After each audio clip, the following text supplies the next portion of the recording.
A lot of this isn't going to make sense to you, and I'm sorry about that. I'm just going to start at the beginning, with the house.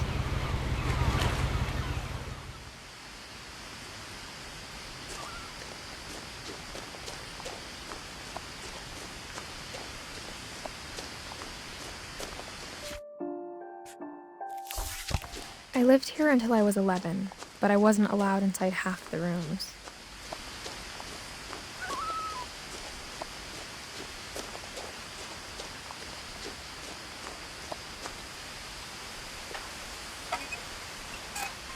Inside the mailbox were bills from 7 years ago, marked urgent, open immediately.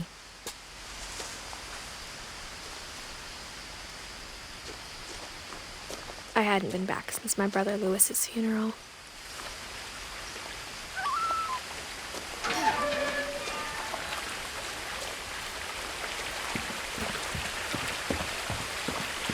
In her will, my mother left me a key, but didn't tell me what it unlocked. Maybe she thought I'd know, or she thought that the mystery would be enough to bring me back.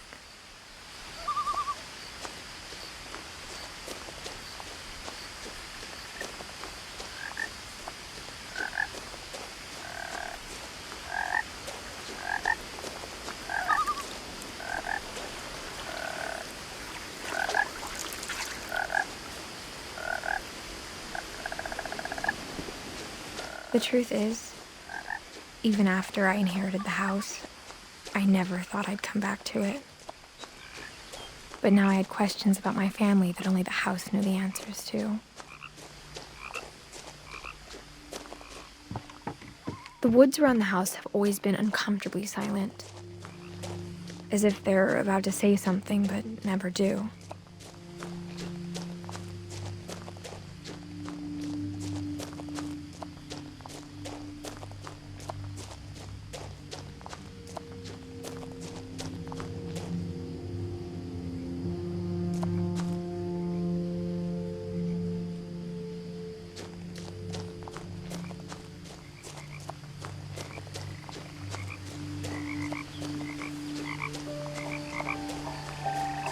The house was exactly like I remembered it, the way I'd been dreaming about it.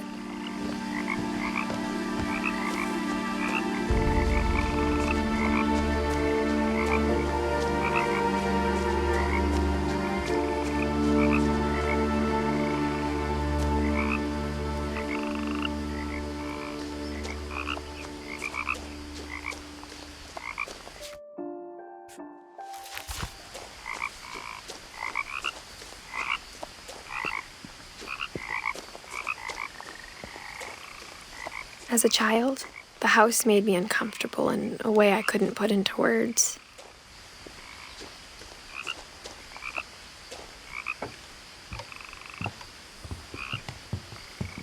Now, as a 17-year-old, I knew exactly what those words were.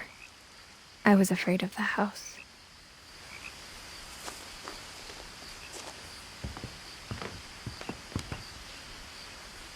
I hoped the key might unlock the front door. It didn't.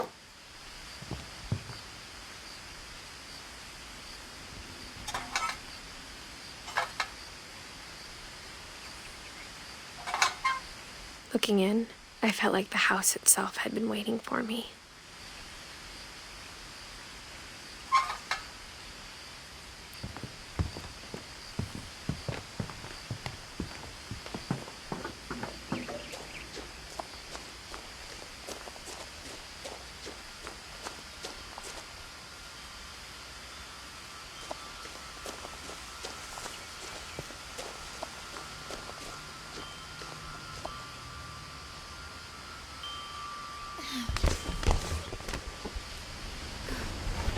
Crawling through the doggy door used to be a lot easier when I was 11.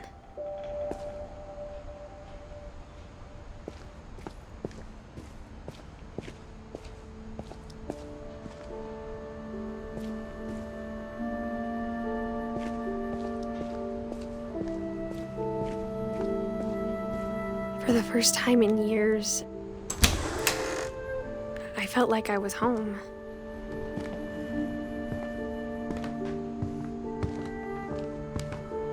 But instead of a family, there were just memories of one. Like how only one restaurant would deliver to our house, so we had Chinese a lot.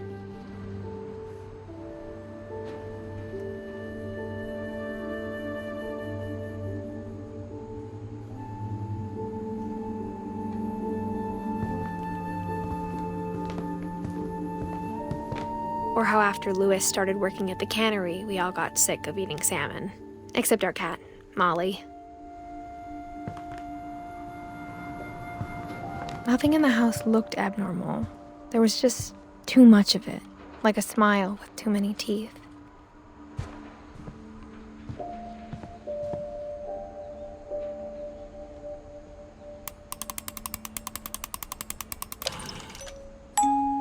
Great-Grandpa Sven built a music box for Barbara, along with the rest of the house.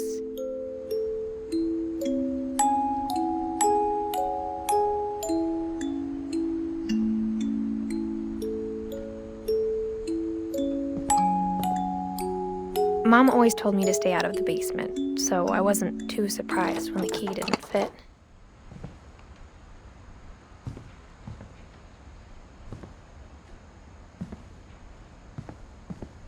Even the fireplace had a story. Edie told me the bricks came from the original house, after it sank.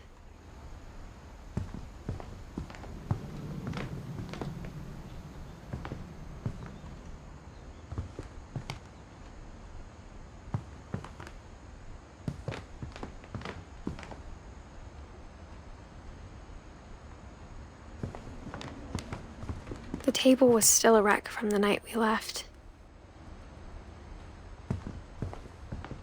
It was like a bomb had gone off, killing everyone but sparing the furniture.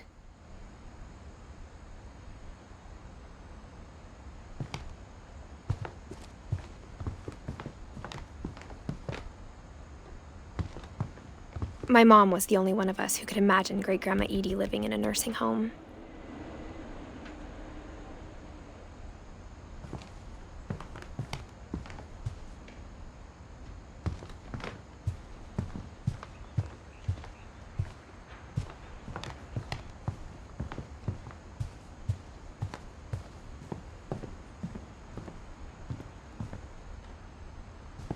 My mom wasn't much of an optimist, but she never stopped believing that my brother Milton was alive.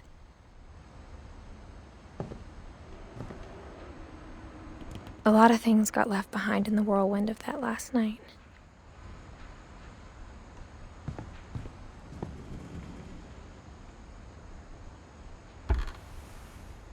Edie told me once that every Finch who ever lived is buried somewhere in the library.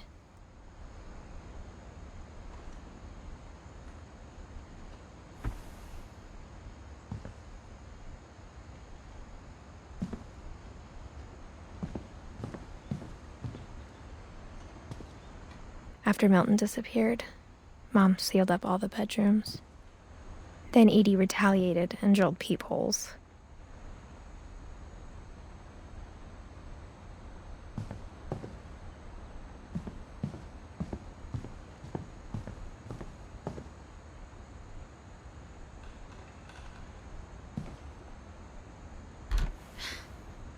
The last time I was in Edith Sr.'s room, I was 10 and she was painting my portrait.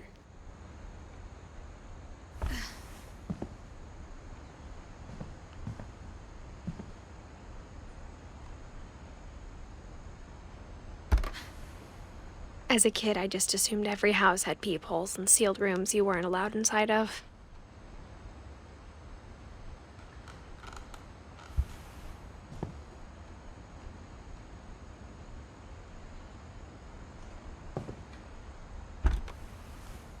My Grandpa Sam spent 7 years sharing a room with his dead brother, Calvin.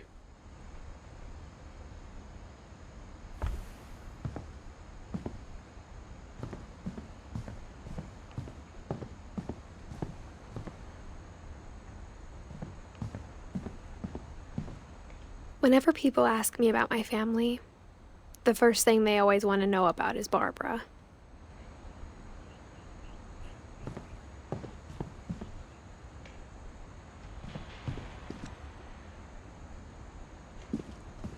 Mom must have locked the third-floor stairs on the night we left.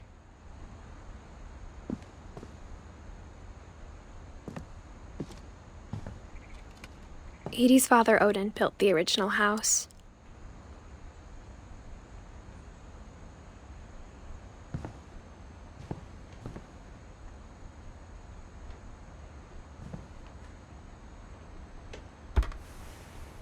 Barbara was a child star for 2 years, until America grew out of it.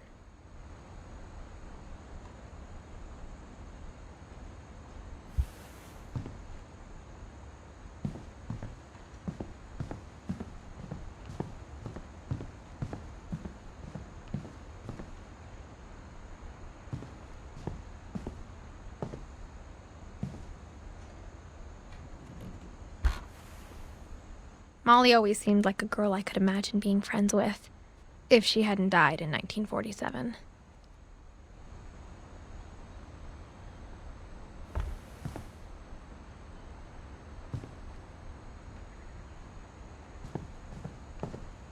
I spent a lot of time playing in Great Uncle Walter's room.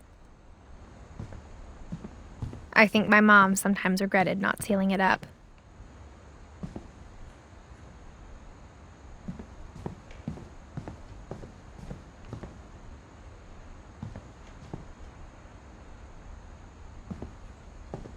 Lewis told me there were secret passages, but I never believed him.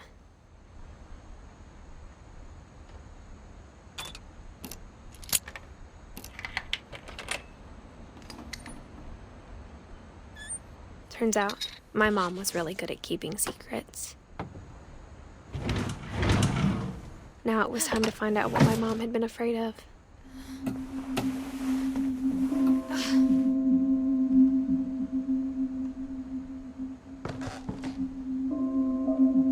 From the paintings on the wall, it was clear my brother Milton had been here before me.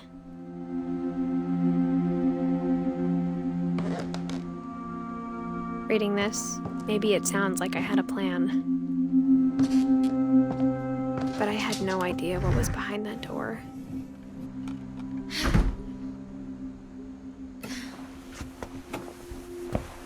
Just like I had no idea where all this was gonna lead.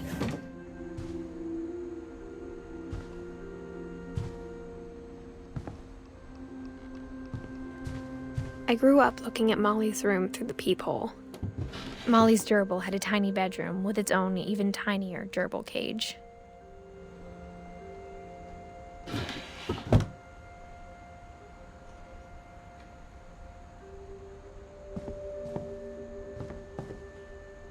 Being inside for the first time, I felt like I'd stepped behind a painting.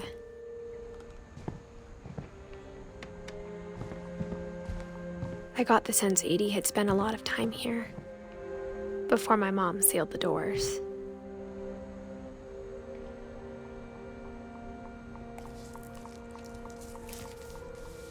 December 13th, 1947. Dear Diary, I'll be gone soon, but I wanted to tell somebody about what's gonna happen. It started when Mom sent me to bed without dinner. I woke up and I was starving, so I looked around for something to eat. The gerbil food was dry, but I didn't mind it.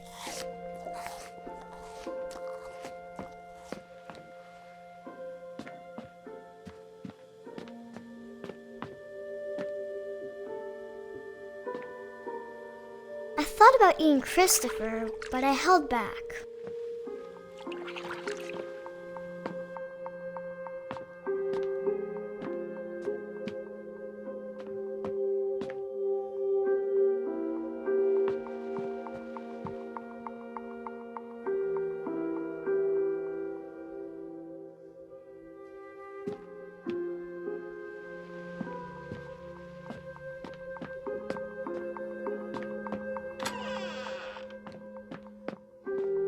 I kept eating and eating.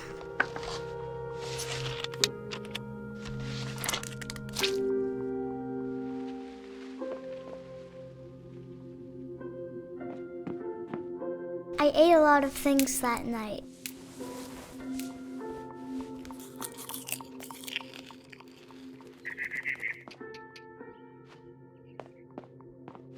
Then I heard chirping outside my window.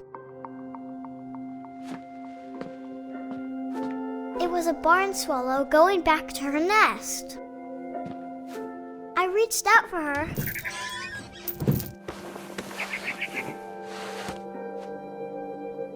And suddenly,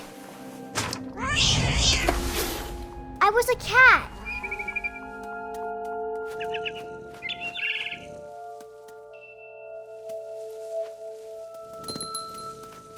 I tried to be quiet, but the bird was really scared.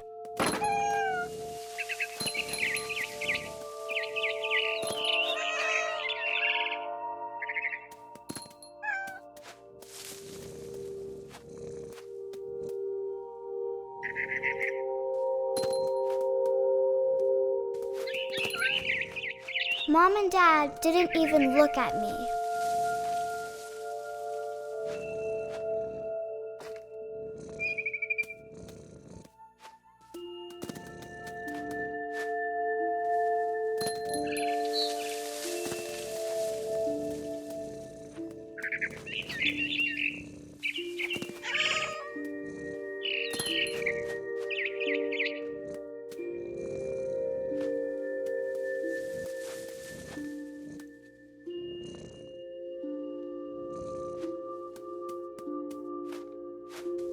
I jumped and I almost got her.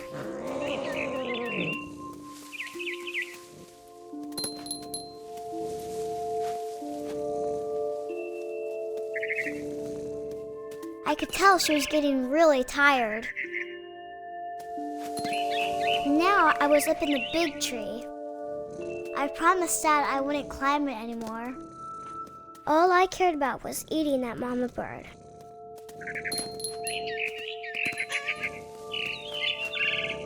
I gobbled her up. And suddenly, I was an owl. First, all I heard was the wind. Then I heard little teeth nibbling in the grass.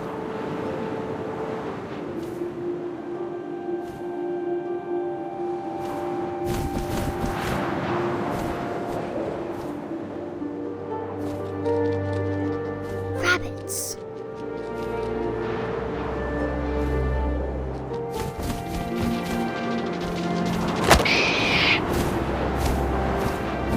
I imagined his face looking up and seeing mine through my talons. I swallowed him up, and I didn't chew one bit. Then I flew off to find something bigger.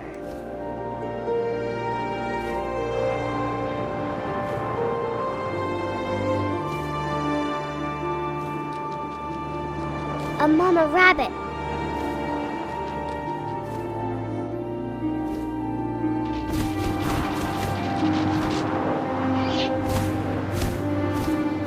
She was almost too big to carry. I started choking, but I couldn't stop eating. And suddenly, I was a shark.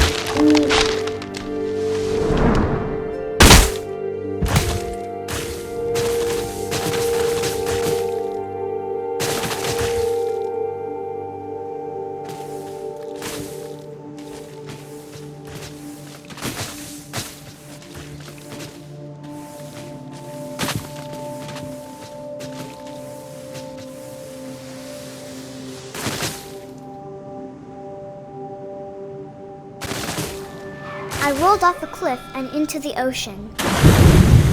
Now, I was hungrier than ever.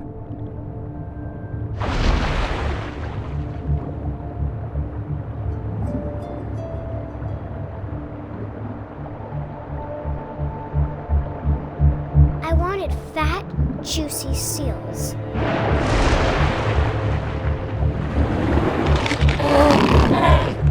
I tore off her flipper, and it tasted really good.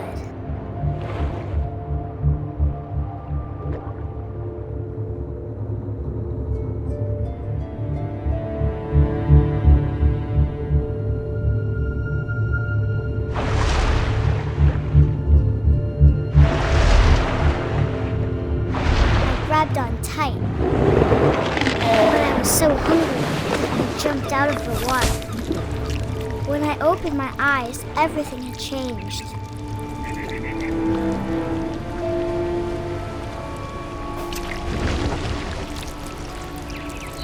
Now I was a monster, and I smelled people everywhere.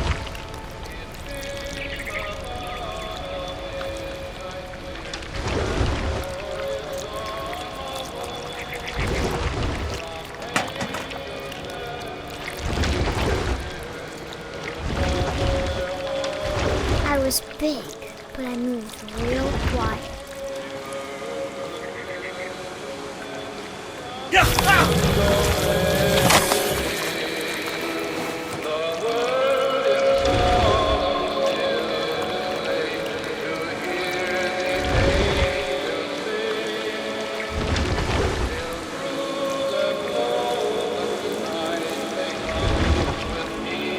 I wanted to stop, but also I didn't.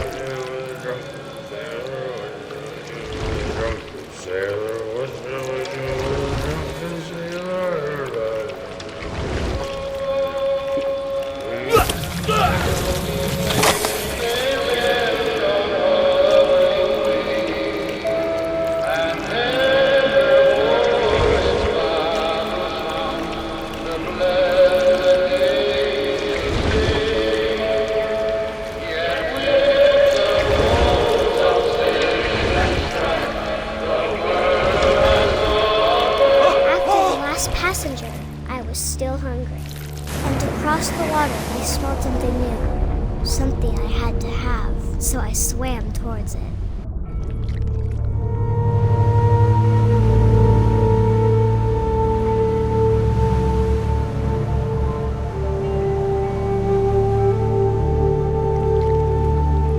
I slithered onto the sand, and the good smell went into an old pipe.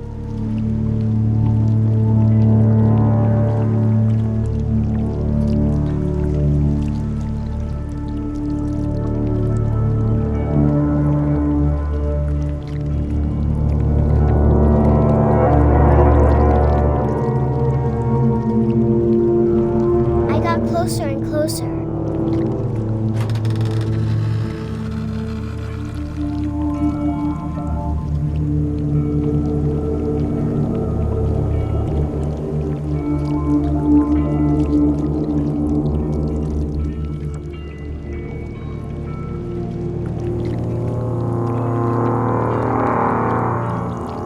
All of my stomach started growling.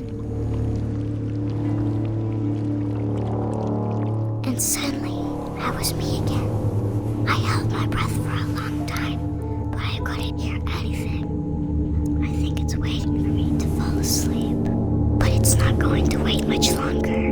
It needs to feed, and we both know I will be delicious.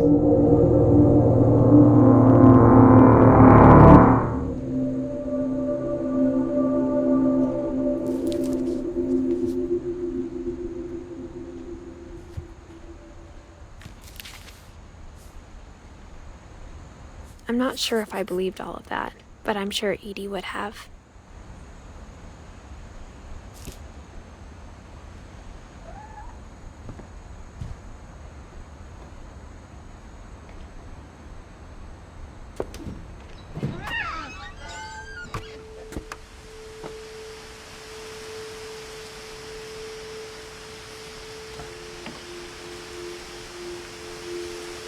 This will be obvious later, but my mom never told me any of these stories.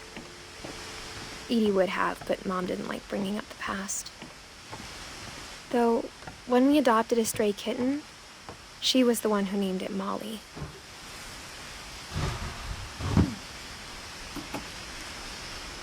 I spent a lot of time in Great-Grandma Edie's room.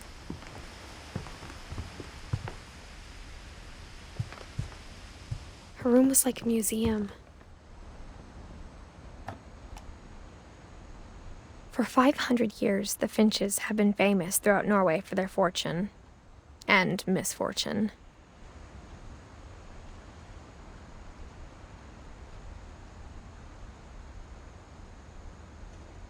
Odin Finch buries the latest victims of the family curse his wife Ingeborg, and their newborn son, Johann.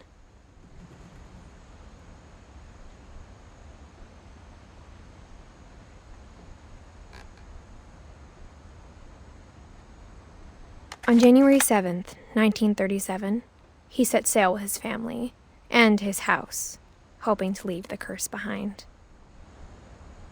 But 40-foot waves off the coast of Washington send the house and Odin to the bottom of the sea. Odin's daughter Edith, with husband Sven and baby Molly, step ashore on their new home, Orcas Island.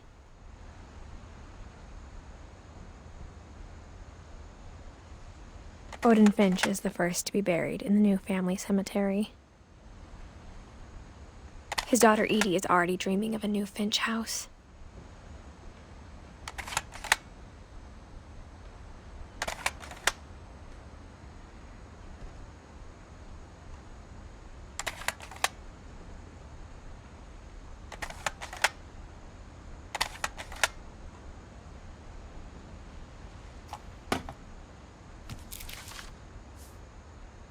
Whatever's wrong with this family, it goes back a long ways.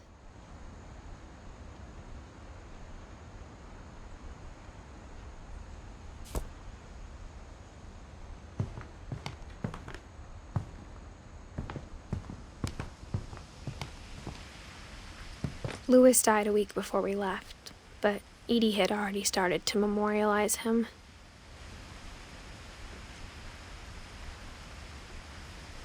Edie knit me a new pair of gloves every year, just in time to replace the old ones.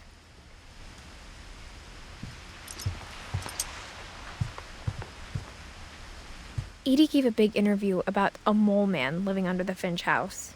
My mom was furious. I hadn't thought of myself as Edith Jr. for a long, long time.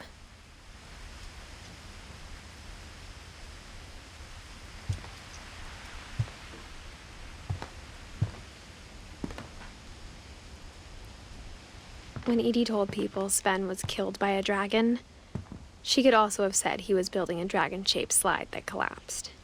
She could have, but she didn't.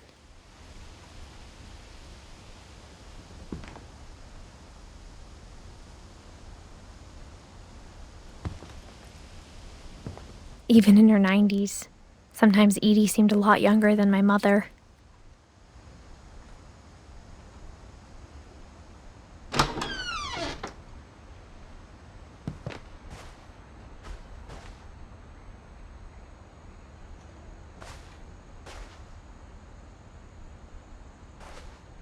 The only trace Grandpa Sam's first wife, Kay, left on the house was the pink bathroom. It was a pretty big trace.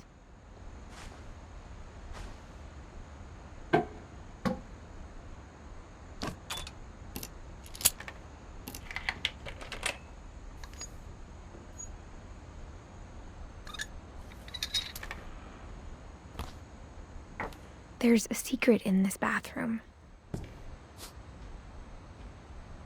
It's in the last place you would look. It isn't in the cupboard. It's hidden in this book.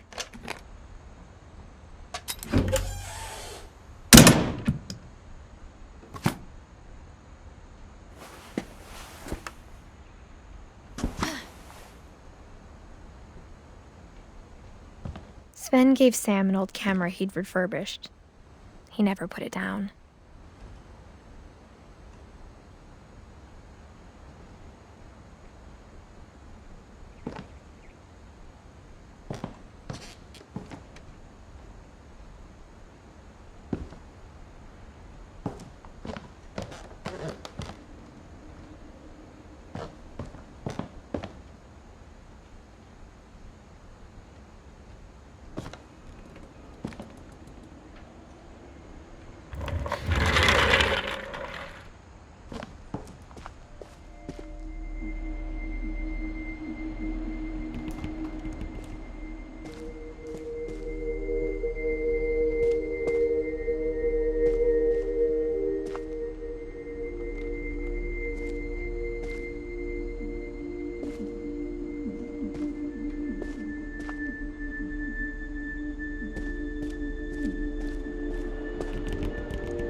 I knew Grandpa Sam had a twin.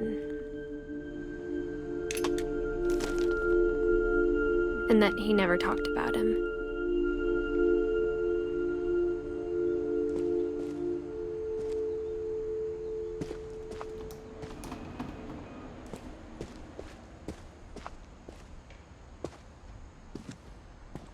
I guess my grandpa didn't like history any more than my mom did.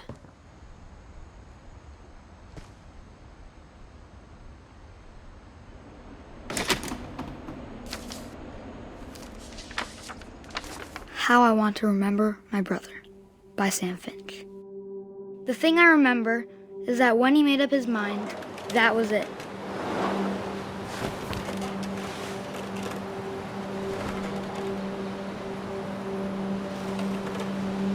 My brother said he'd die before he ate another mushroom, and he did.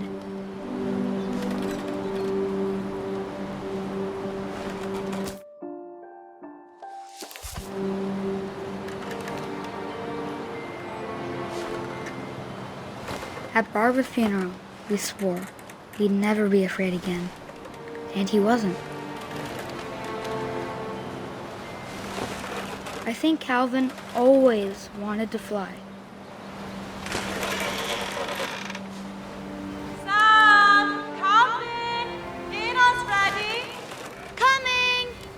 But that day, he finally made up his mind to do it. I told him going around was impossible. Maybe if I hadn't said that. Calvin, I'm not going to tell you again. Maybe if the wind hadn't picked up. Then maybe he'd still be here. But I doubt it. I think he'd already made up his mind.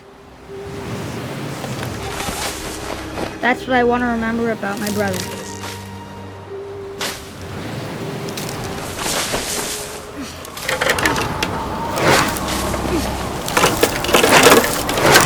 The day he made up his mind to fly.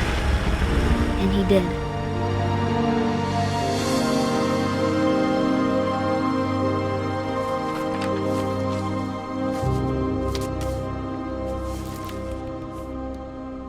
Calvin's story felt strangely familiar. When I was younger, I remember trying to do the exact same thing.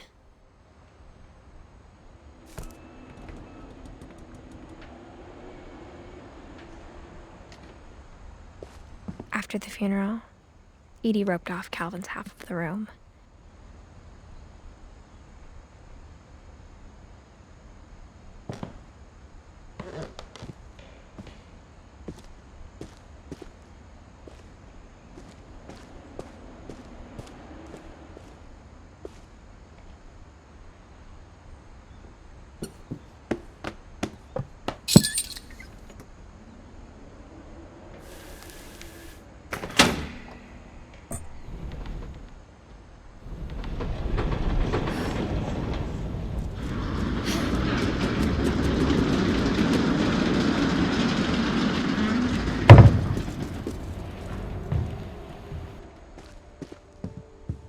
The passages were a pretty tight fit.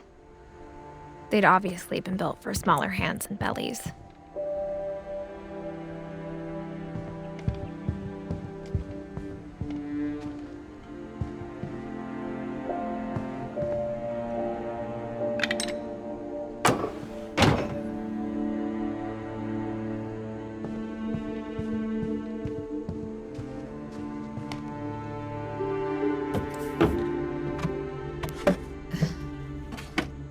Growing up, I always thought of Barbara as a child star.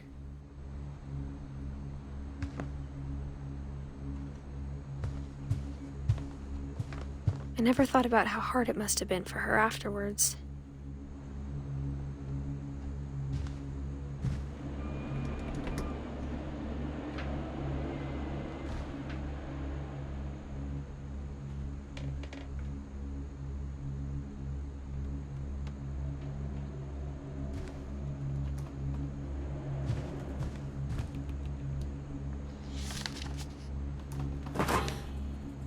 Of all the stories people wrote about Barbara's death, I'm surprised Edie saved this one.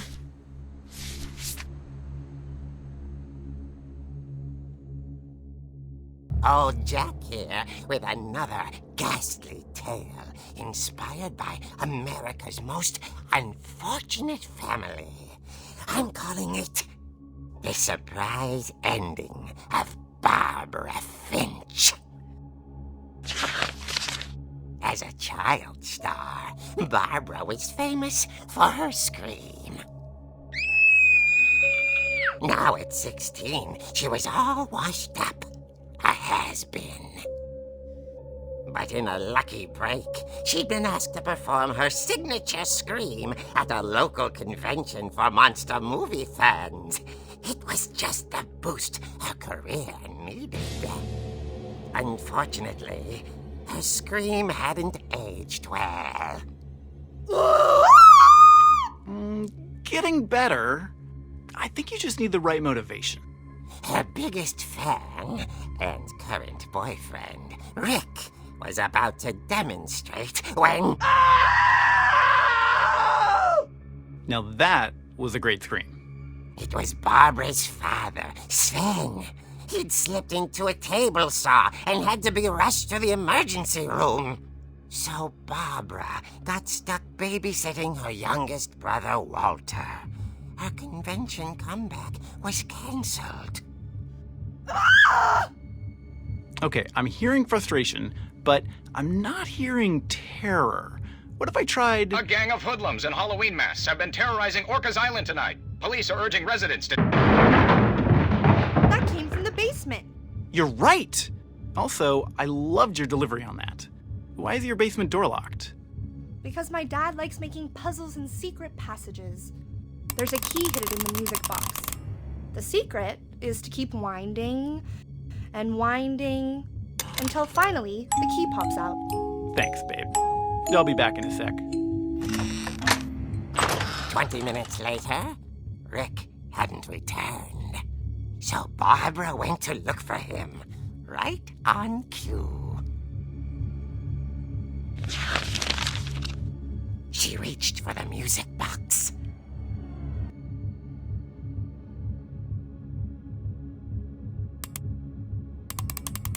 And as she wound the key, she listened for Rick, but the house was silent.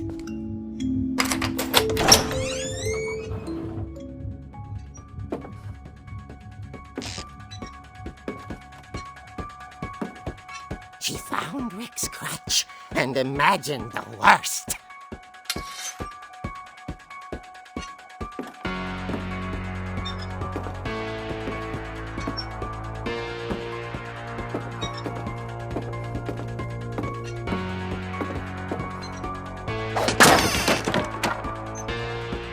The gang's leader is the infamous Hookman killer, Dr. Carl Hamill, who impaled and then ate his family 10 years ago tonight.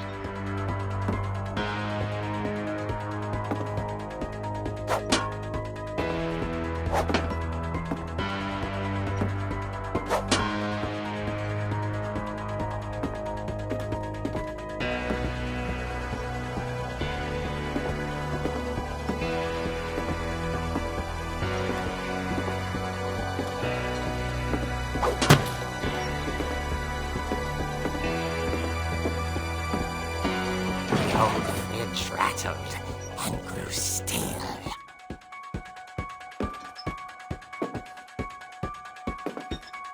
Oh dear!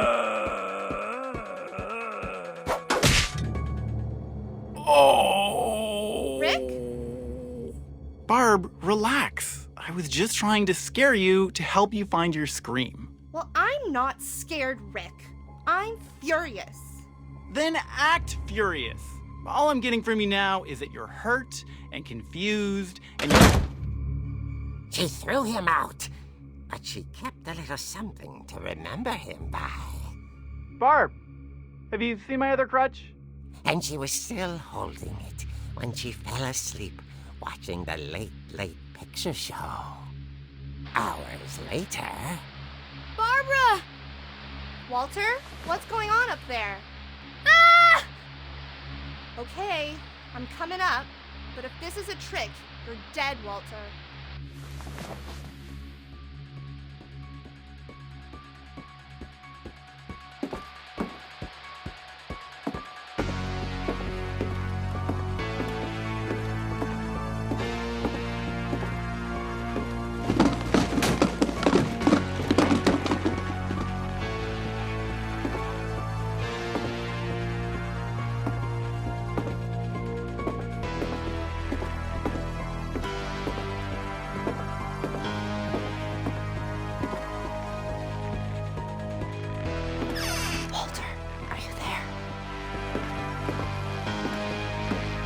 Walter had vanished, but his bedside radio was still on.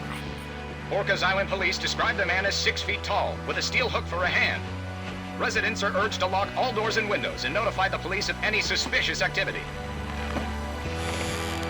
Barbara turned, saw the hook man, and was speechless. He was quite smashing.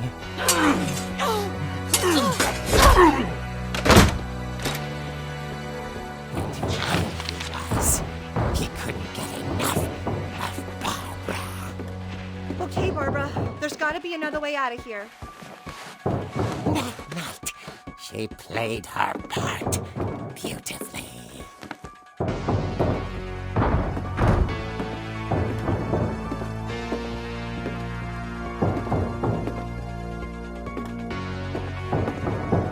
She thought about abandoning Walter, but just couldn't do it.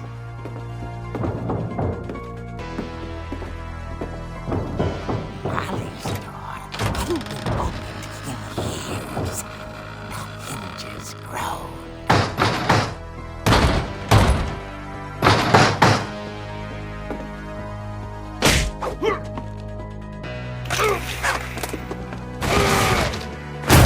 He wasn't moving, but she sensed the story might not be over yet.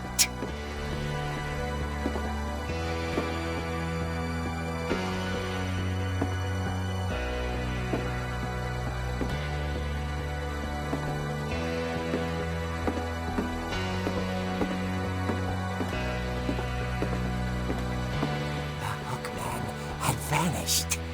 She listened for his breathing, but all she heard was...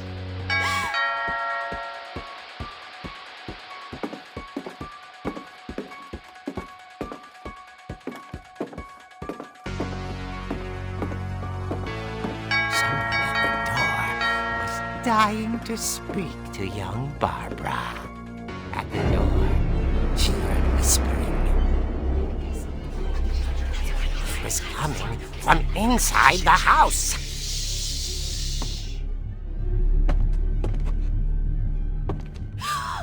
Oh dear.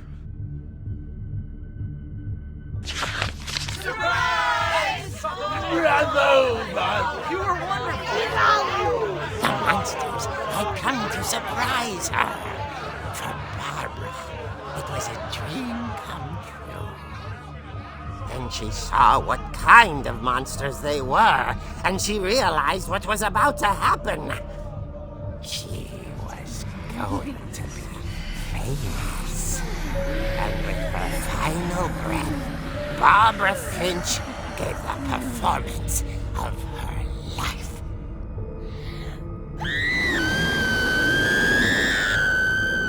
I wasn't there myself, but I hear Barbara was magnificent. Poor girl. She had a taste for stardom. But unfortunately, so did her fans. Of course, the police blamed it all on poor Rick, who disappeared the same night. And little Walter, hiding under his bed the whole time. He took it all pretty hard, but that's another story. As for Barbara, tucked inside the music box was all they ever found of her. Her ear. Now that's what I call a real eerie tale.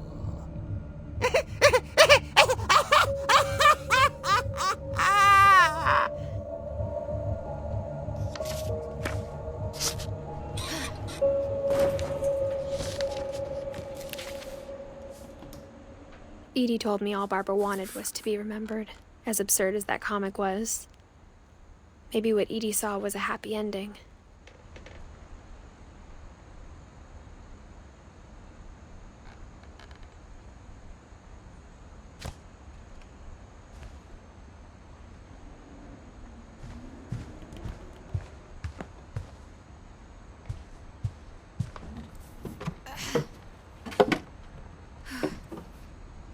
I guess now I know why Mom didn't like me playing with the music box.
Mom said the basement was off limits, unless I wanted another tetanus shot.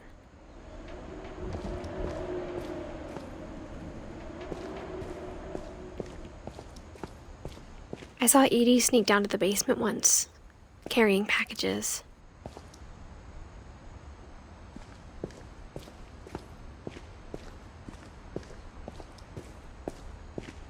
I thought maybe she was hiding presents.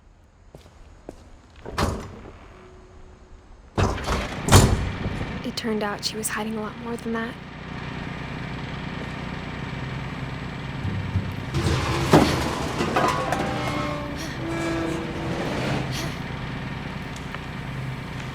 I remember asking Mom once about where Walter had gone.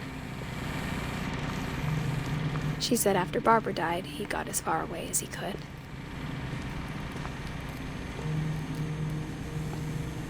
If there's a pattern in all these stories,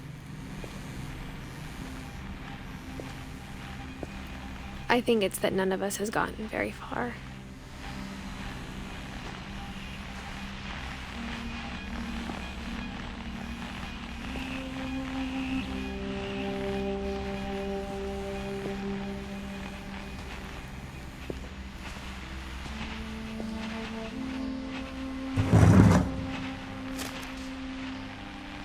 Goodbye, everyone. I can't believe I've been down here for 30 years. On that first day, after the shaking started, I didn't think I'd survive a week.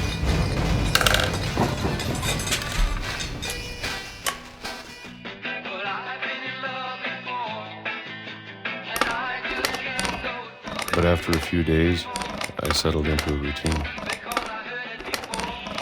That's what kept me sane.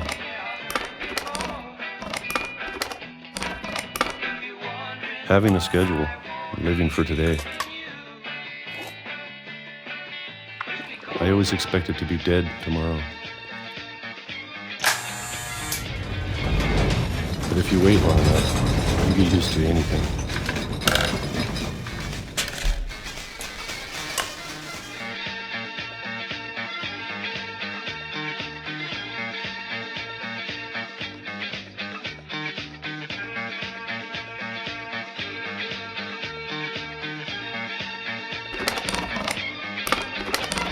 Even a monster on the other side of a door starts to feel normal. Almost friendly.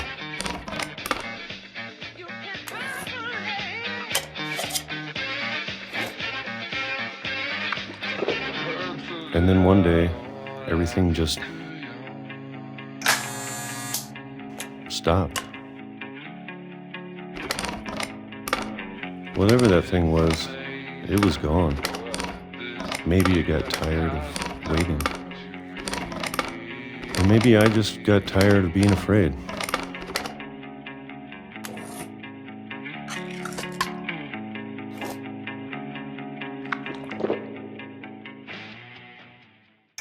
It's been a week now, the longest in 30 years. I'm done waiting. I have to leave while I still can.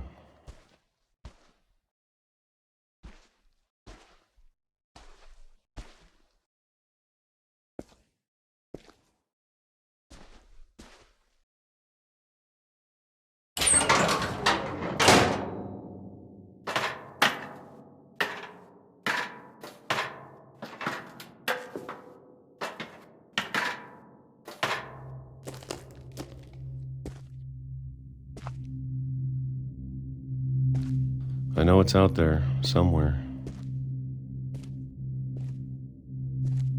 Whatever killed Barbara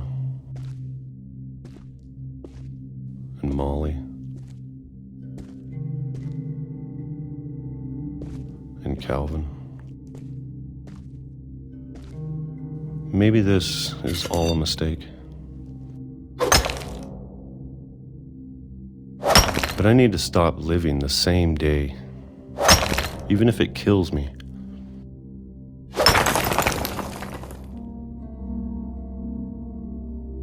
Whatever's out there, I want you to know I'm ready for it. I'm going to appreciate all of it, especially the food. I don't mind if I only have a year left, or a month, or a single week. I'd be happy with one new day. I can already imagine the sun on my face.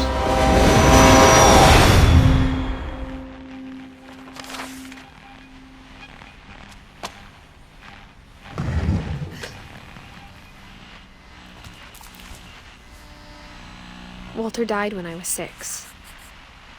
I can't believe my mom never told me he was down here.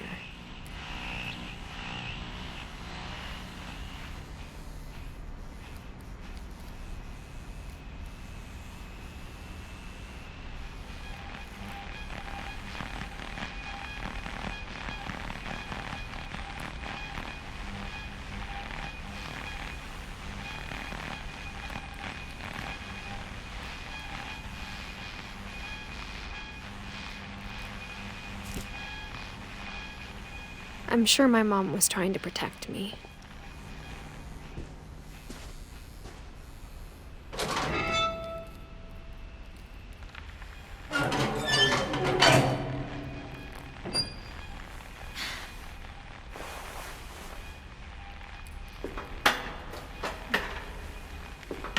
Maybe she was afraid I'd end up like Walter. But if she never told me about an uncle under the house, I can only imagine what else she was hiding. I don't want to make the same mistakes she made. Trying to bury something that's still alive.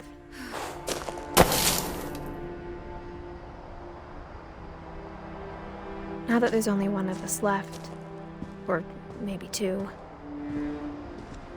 I thought it was time I heard the stories for myself and found out what happened to everyone else. But now I'm worried the stories themselves might be the problem. Maybe we believed so much in a family curse, we made it real.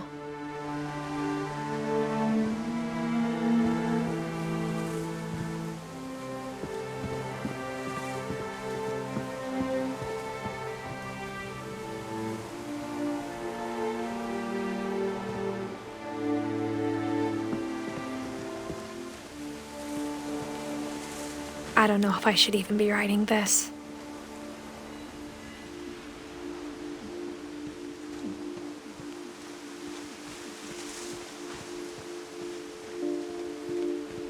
Maybe it'd be better if all this just died with me.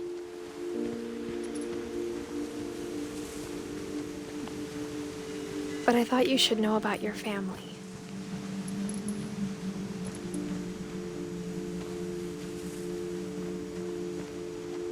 And the history you're a part of.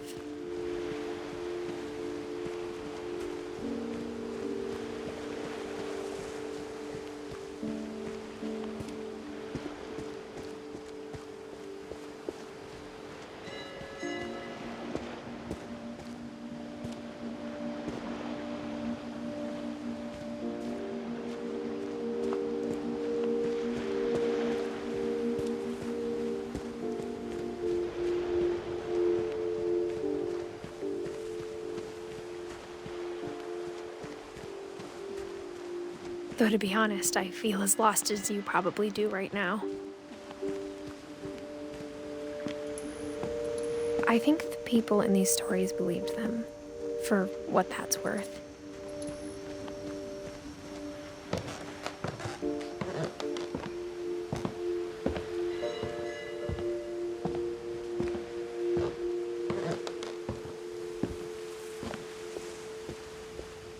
And when you look at the house, that history of imagination and stubbornness and madness, any of it seems possible.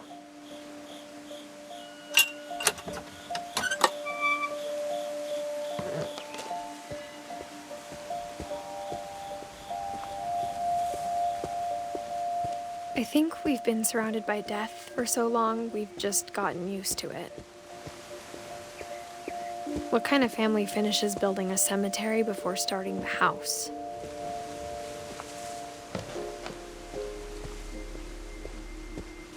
It's embarrassing for me to admit this, but the pet cemetery made me more uncomfortable than the human one. 3 of the gerbils were mine, and 2 had been my fault.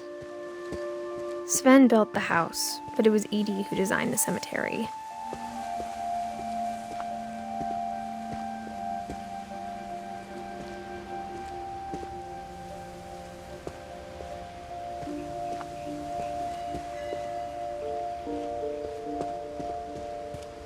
I'm sure Odin's monument had been Edie's idea. My mom was always trying to move on, but for Edie, the past never went away.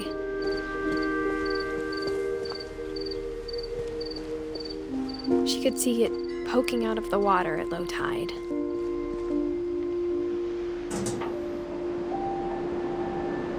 Edie said she dreamed about the old house every night.